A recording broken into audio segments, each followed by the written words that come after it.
সাম্মাইতা বিহি নাফসাক আও আনসালতাহু ফি কিতাবিক আও আল্লামতাহু আহাদাম মিন খালকিক আও ইস্তাআসারতা বিহি ফি ইলমিল গায়বি ইনদাক আন তাজআলাল কুরআনা রাবিআ কলবি ওয়া নূরা সাদরি ওয়া জালাআ হুজনি ওয়া যাহাবা হাম্মি। সুবহানাল্লাহ পড়েন।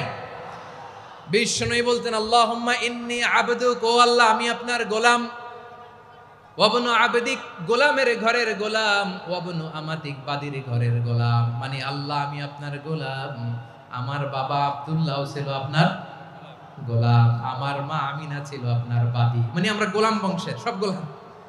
নিজেরে এর চেয়ে আর ছোট করে আল্লাহর কাছে উপস্থাপন করা যায় আমার ভাইরা? কথা কি বুঝতেছেন?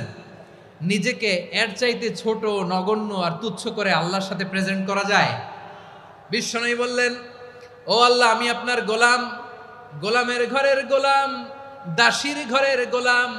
নাসিয়াতি বিয়াদিক, আমার মাথার চুলের ছুটি আপনার হাতের মুঠোয়। আপনি ডানে টান দিলে আমি ডানে যেতে বাধ্য, আপনি বাঁয়ে টান দিলে বাঁয়ে যেতে বাধ্য। সুবহানাল্লাহ বলেন। পিছনে দুই একজন ভাই দাঁড়ালেন কেন? হ্যাঁ, বসুন। জায়গা চেঞ্জ করতেছে, সেই দুপুর থেকে বসে আছে আমি জানি। মাশাআল্লাহ, কেউ দুই একজন বেরিয়েছে, গ্যাপ পূরণ করতেছে। মাশাআল্লাহ পড়েন সুবহানাল্লাহ, আলহামদুলিল্লাহ, লা ইলাহা ইল্লাল্লাহু মুহাম্মাদুর রাসূলুল্লাহ সাল্লাল্লাহু আলাইহি ওয়াসাল্লাম। বিশ্বনবী বললেন, আল্লাহ আমার মাথার চুলের ঝুঁটি আপনার হাতের মুঠোয়। আচ্ছা, এইভাবে কাকে ধরা হয়? যে খুব ছোট, ঠিক কি না? নিজেকে কত ছোট করলেন বিশ্বনবী। ও আল্লাহ আমার মাথার চুলের ঝুঁটি আপনার হাতের মুঠোয়, আপনি ডানে টানলে আমি ডানে যাব, বাঁয়ে টানলে বাঁয়ে যাব।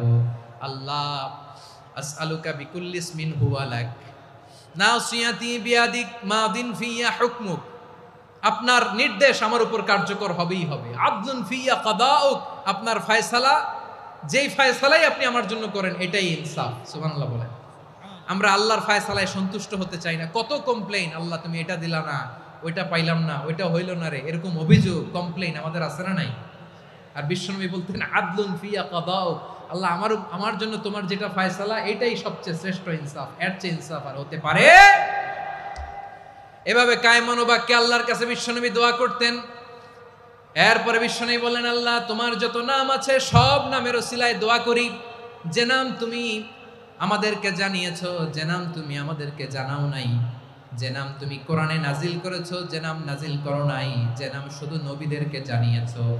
আর আল্লাহর এমন কিছু চমৎকার চমৎকার সুন্দর সুন্দর নাম আছে, এই নামগুলো রব্বুল আলামিন